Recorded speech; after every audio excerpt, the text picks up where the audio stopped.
Bien, vamos a continuar con el desarrollo de los procesos constitucionales.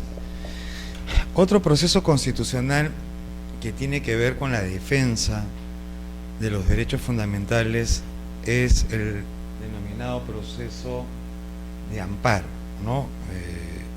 Conocido en nuestra legislación como la acción de amparo. Y en principio cabe señalar algunas de las definiciones que aparecen en la diapositiva en relación a lo que constituye el amparo. Por ejemplo, segundo Linares Quintana, que es un destacado constitucionalista, señala de que este proceso de amparo tiene por objeto asegurar a los habitantes, es decir, a los ciudadanos, el goce efectivo de sus derechos constitucionales, protegiéndolos de toda restricción o amenaza ilegal. En realidad, lo que tienen en común estos procesos, tanto el de habeas corpus como el proceso de amparo, el habeas data, es que se activan, se utilizan cuando surgen hechos u omisiones que tienen que ver con la amenaza o la conculcación de un derecho fundamental.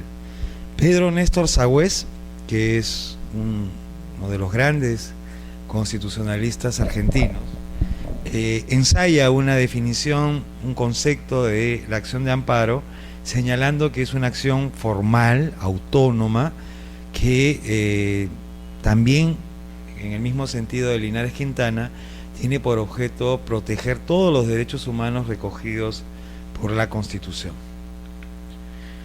Hay que tener en consideración de que en Argentina, como me parece haberlo señalado en alguna de las sesiones que hemos tenido, en Argentina el proceso de amparo surge con el caso Siri, es decir, a través de la jurisprudencia. ¿Cuál es la finalidad que persigue el proceso constitucional de amparo? La finalidad es constituirse en un mecanismo de tutela, de protección de los derechos fundamentales.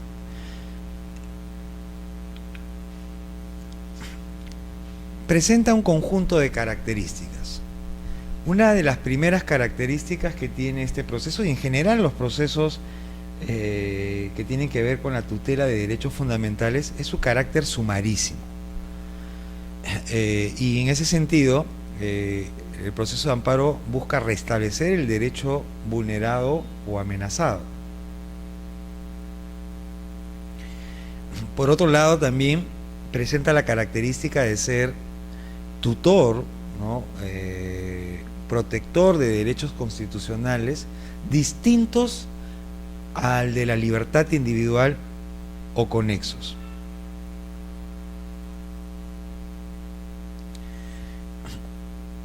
El carácter residual o excepcional también es otra de las características, en la medida de que solo procede cuando se han agotado las otras vías procesales.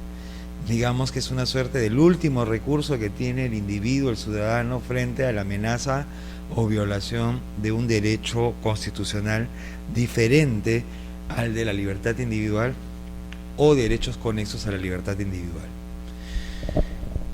Algunos de los principios que orientan el proceso de amparo. Uno de ellos, por ejemplo, es el principio de la división de poderes.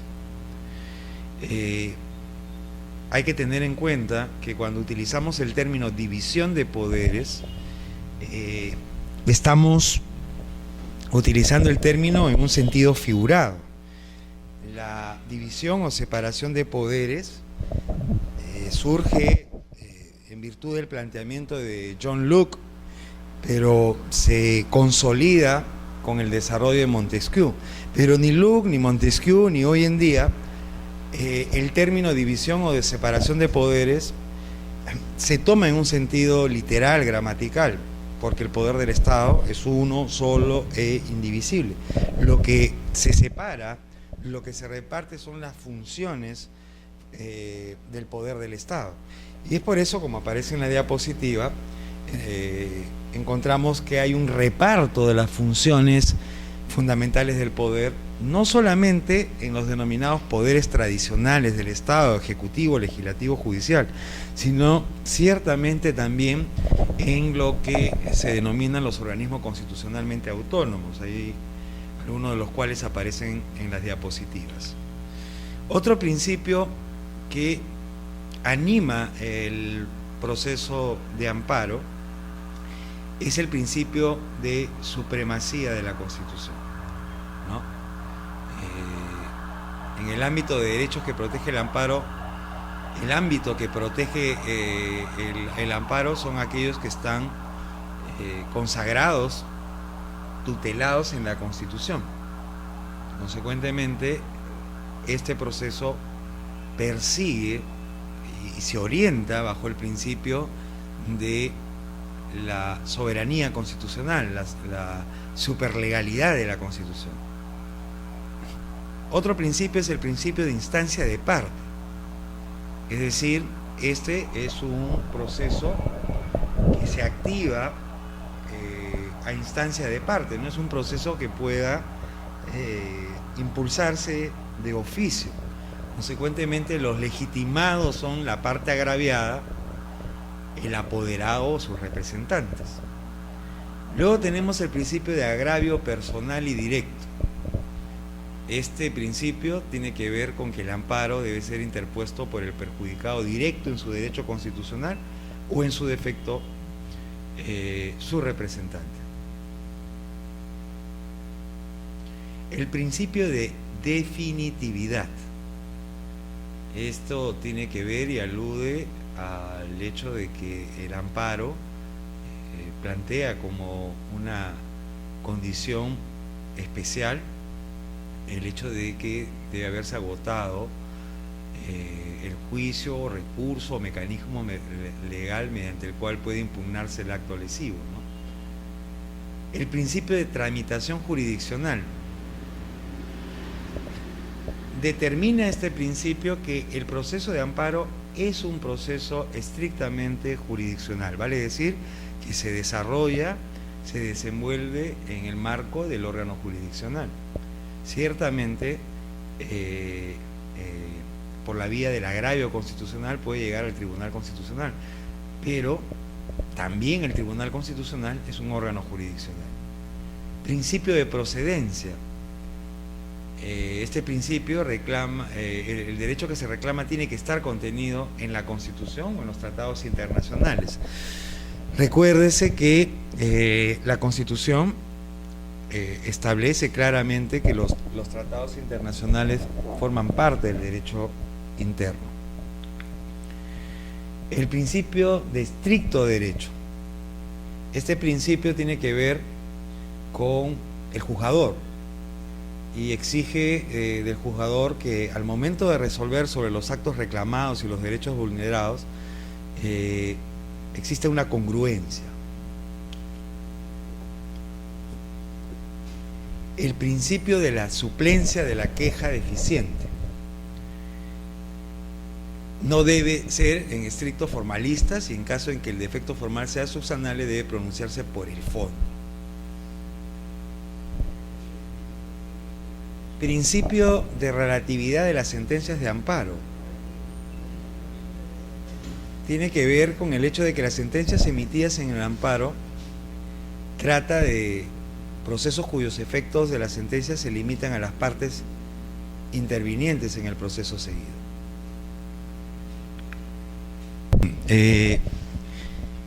El artículo 37 hace un detalle de cuáles son los derechos protegidos por el proceso constitucional de amparo. Es un listado bastante extenso, pero lo podemos resumir en el hecho de que son todos aquellos derechos constitucionales diferentes al derecho a la libertad individual y a los derechos conexos. En la clase pasada, cuando hablamos del habeas corpus, tuvimos la ocasión de señalar algunos de los que son considerados como derechos conexos. Como aparece en la diapositiva, algunos de los derechos protegidos son el de igualdad y de no ser discriminado. Hay que tener en consideración que el derecho a la igualdad es un derecho relacional, ¿no? Es relacional en la medida de que se ejerce, se invoca en relación con otro derecho, ¿no? También el derecho del ejercicio público de cualquier confesión religiosa. Eso está contenido en el artículo 2.3 de la Constitución. El derecho a la información, opinión, expresión, el derecho a la libre contratación, a la creación artística, intelectual, científica, a la inviolabilidad del secreto de documentos privados y de las comunicaciones, en fin, una serie de derechos que están señalados en el Código Procesal. No procede, y eso también está expresamente señalado en el Código, no procede el amparo, o los derechos que no están protegidos por el amparo son aquellos derechos que carecen de sustento constitucional, ¿no? Porque, como habíamos revisado o señalado en las diapositivas anteriores, este proceso constitucional tiene que ver con aquellos derechos constitucionales, es decir, aquellos derechos que están señalados en la Constitución. En relación a la legitimación, que es algo que también ya hemos de alguna manera adelantado, el que está legitimado es cualquier persona puede interponer un proceso de amparo. No solamente el afectado directamente con la amenaza o la violación del derecho, sino su apoderado o su representante. Algunos requisitos esenciales de la demanda: la designación del juez, que es un requisito en realidad común a todo proceso, no solamente proceso constitucional, sino a cualquier proceso judicial. Nombre, identidad, domicilio procesal del demandante, nombre y domicilio del demandado. Ciertamente la descripción de los hechos que sustentan y explican la amenaza o vulneración o violación del derecho constitucionalmente protegido. La indicación del derecho amenazado o violado, ¿no? Cualquiera de aquellos que están señalados en el artículo 37 del Código Procesal. El petitorio, que comprende la determinación clara y concreta de lo que se pide, ¿no? Toda demanda tiene que señalar claramente lo que se plantea y lo que se solicita. Y por último, ciertamente, la firma, y tiene que estar autorizado por un letrado, por un abogado.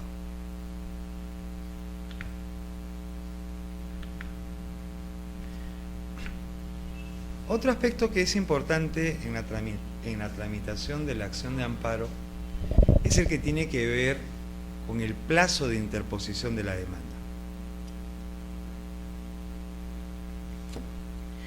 Ciertamente, la tutela de los derechos a través del amparo tiene un plazo de prescripción. El artículo 44 es claro en señalar que para interponer la demanda de amparo prescribe a los 60 días hábiles de producida la afectación, ¿no? Con lo cual quiere decir de que producida la afectación del derecho constitucional y transcurrido los 60 días sin haber interpuesto el proceso de amparo, ciertamente ha prescrito la posibilidad de accionar.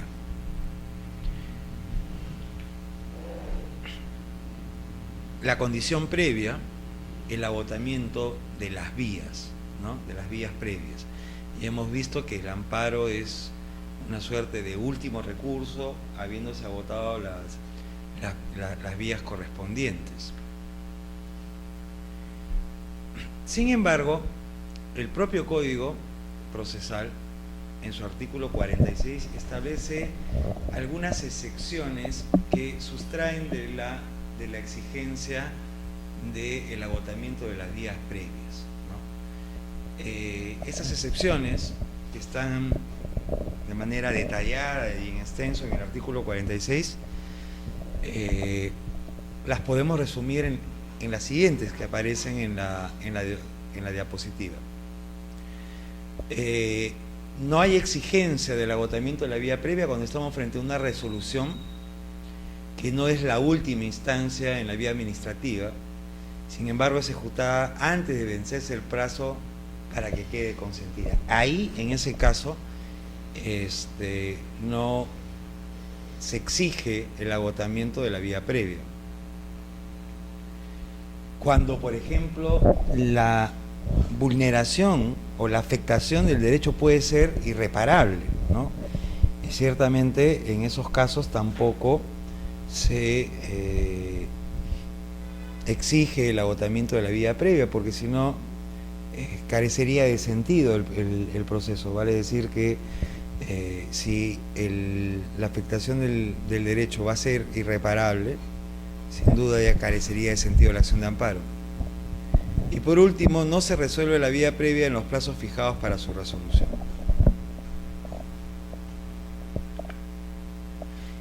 Este es un esquema que se ha trabajado sobre el amparo, ¿no? Ahí tenemos la demanda, interpuesta la demanda, el juez califica y puede o no puede admitir a trámite. Si admite a trámite, ciertamente verificando el cumplimiento de los requisitos formales, traslada la demanda para que dentro de los 5 días de notificado se conteste, y ciertamente el demandado puede interponer las excepciones, cuestiones previas que le franquea la ley, ¿no? Saneado el proceso, se expide sentencia, ¿no? Acá estamos cuando existen excepciones, ¿no? Trasladada la demanda, el demandante interpone una excepción o una cuestión previa. Entonces, dentro de los 5 días, el juez... este esquema de arriba es cuando no hay excepciones, ¿no? Y es un proceso que no... el regular, el ordinario, diríamos, ¿no? Acá estamos frente a las excepciones. Se plantea la demanda, se corre traslado, el demandado interpone excepciones, cuestiones previas, el juez dicta auto de saneamiento, ¿no? Puede declarar infundado, ¿no?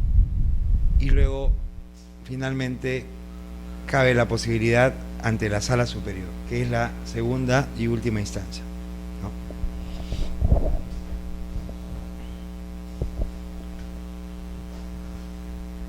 Este es otro esquema, sin excepciones, que ustedes lo van a tener en las diapositivas que ya están colgadas en el sistema. El otro proceso que también tiene que ver con la defensa de derechos fundamentales es el proceso de habeas data. Y acá hay que hacer la precisión de que este es un proceso nuevo en nuestra legislación, en nuestra Constitución. Aparece con la Constitución de 1993. Y empezamos definiéndolo tomando como base la definición de Samuel Abad Yupanqui, que dice que el habeas data, como figura procesal muy urgente, está destinada a proteger la libertad informática, opera en rigor como una modalidad del amparo, aunque sus finalidades específicas, bueno, acá han cortado. El habeas data tiene por objeto, en consecuencia, tutelar el derecho a la información, ¿no? Y en relación al derecho a la información que obra en los órganos públicos, hay que señalar que el derecho a la información es un derecho que tiene una doble dimensión. En principio, comporta un derecho fundamental, espiritual de la persona, pero además el derecho a la información también comporta un valor y un elemento fundamental de todo sistema político democrático. Así ha quedado claramente señalado y estipulado en la Carta Democrática Interamericana que se firmó acá en Lima en el año 2001, ¿no? Y esto parte de la idea de que la democracia supone la posibilidad, entre otras cosas, supone la posibilidad de que los ciudadanos, los gobernados, tengan la posibilidad, la capacidad de poder controlar, ejercer control respecto del desempeño, las conductas de sus autoridades. Y ciertamente esa capacidad de control se ve limitada o impedida si es que no hay la posibilidad de accesar a fuentes de información. No hay posibilidad efectiva, real de ejercer control y evaluación del desempeño de las autoridades si es que ciertamente se carece de información. Y acá abro un paréntesis en relación a la información. Hay algunos presupuestos indispensables para el goce pleno y efectivo de el derecho a la información. Por ejemplo, la existencia de pluralidad de fuentes. Por ejemplo, el acceso a las fuentes de información.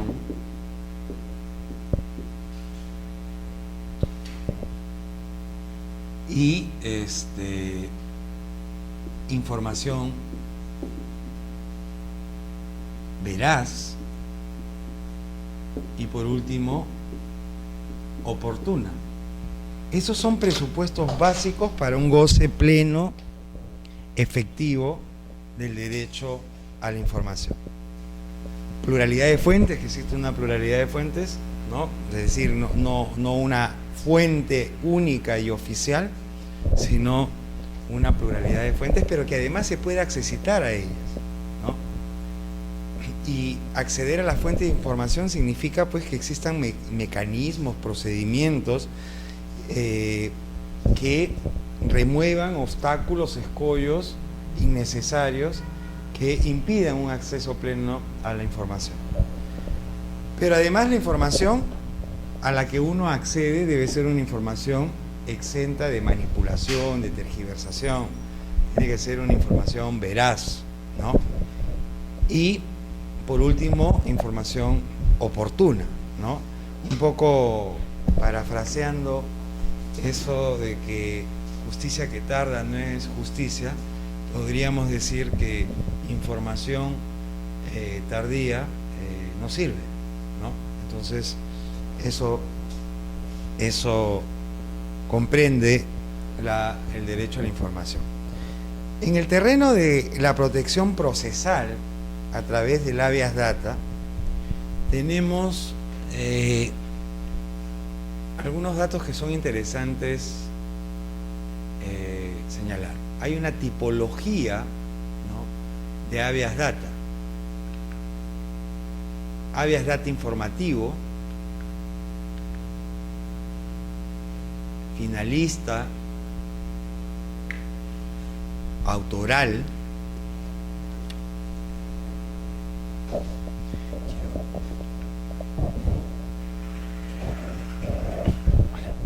¿cómo estás?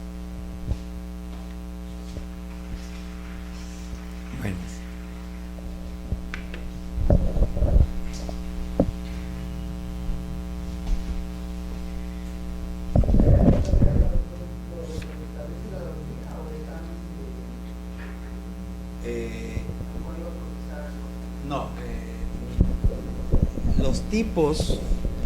los tipos de habeas data, como ocurre también en los casos de los tipos de habeas corpus, por ejemplo, que fue lo que se explicó en la clase pasada, surgen de la casuística, ¿no? Es decir, no es que el código establece los diferentes tipos de habeas corpus o los diferentes tipos de amparos o de habeas data.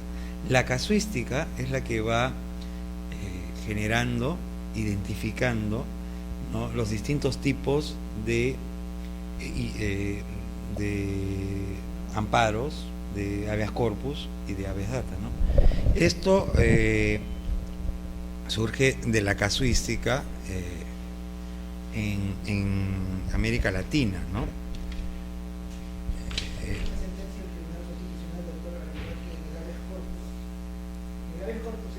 Sí, que la señalé, en la clase pasada. En relación a los habeas data, que yo conozca, no hay una sentencia en la que el tribunal haya desarrollado una tipología de habeas data, ¿no? Por eso es que hacemos referencia en el derecho constitucional latinoamericano, ¿no?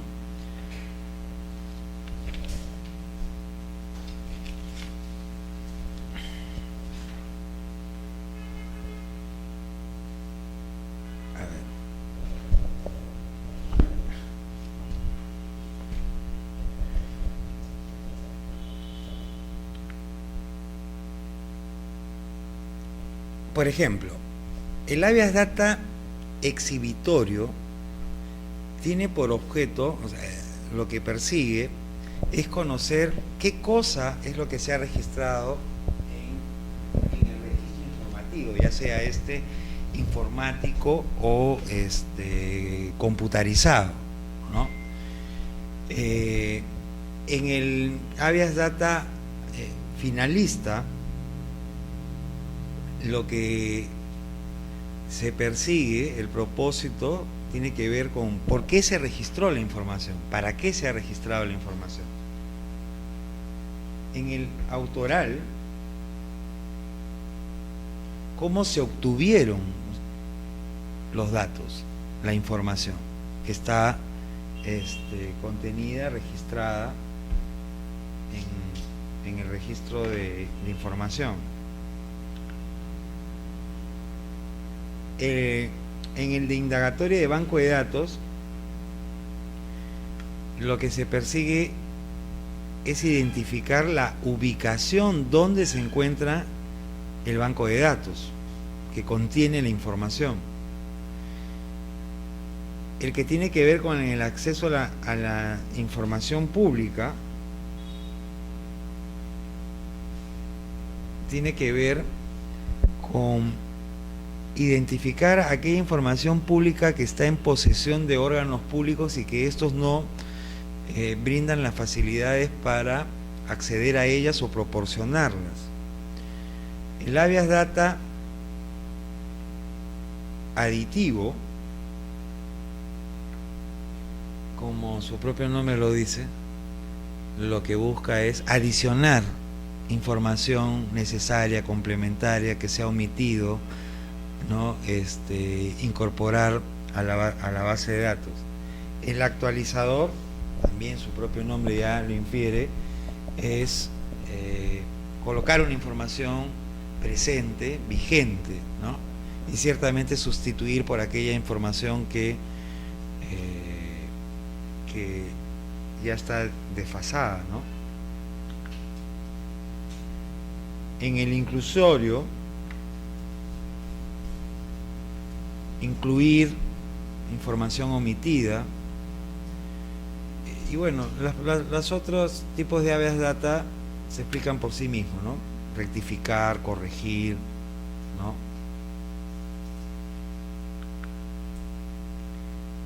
Excepciones al ejercicio del derecho, la información reservada.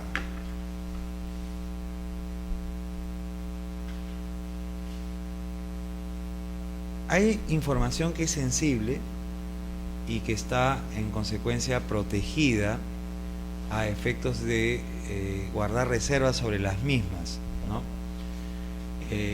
Estas son las que tienen que ver con razones de seguridad nacional, tanto en el ámbito interno y externo, ¿no? Hay una diapositiva, por ejemplo, dice: la información que por razones de seguridad nacional en el ámbito del orden interno, cuya revelación originaría un riesgo a la integridad territorial y o a la subsistencia del sistema democrático. Esa es una información de carácter reservada, ¿no? Y guarda plena justificación el hecho de que este tipo de información esté cubierta con un manto de seguridad especial, ¿no? En la medida de que estamos hablando de un bien jurídico ulterior, superior, que es el de la seguridad nacional.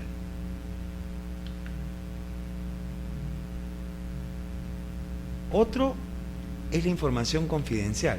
Una es la información reservada y otra es la información confidencial.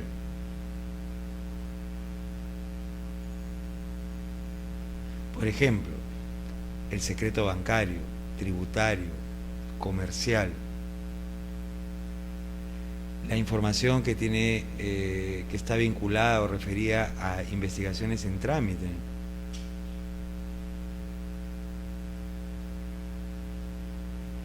Y por último, la información preparada o obtenida por asesores jurídicos o abogados de las entidades de la administración pública.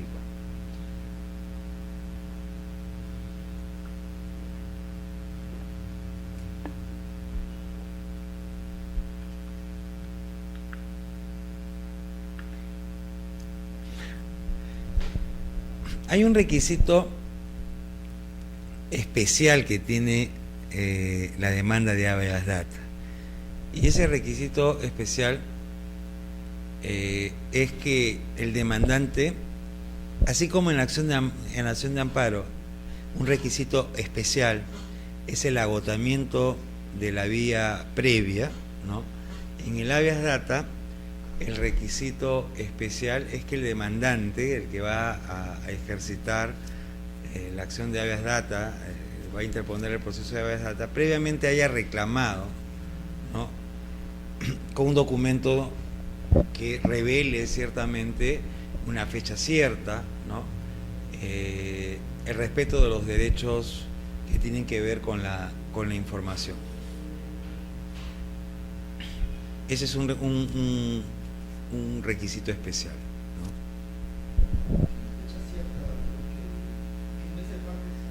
Claro, ¿no?, que se pueda identificar sin ninguna duda, ¿no?, el día y hora en que ha sido presentada. Entonces, ¿no? ¿Y por qué es importante la fecha cierta? Por el tema de del plazo, ¿no? Si la fecha no es cierta, entonces resulta imposible poder hacer un cómputo real, ¿no?, de los días.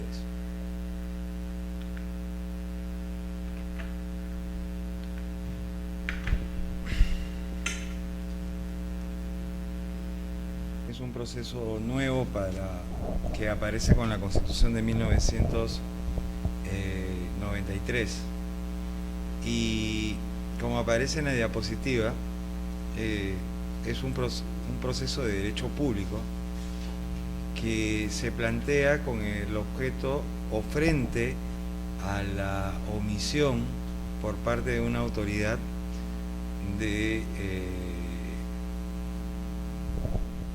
incumplir una norma legal o un acto administrativo.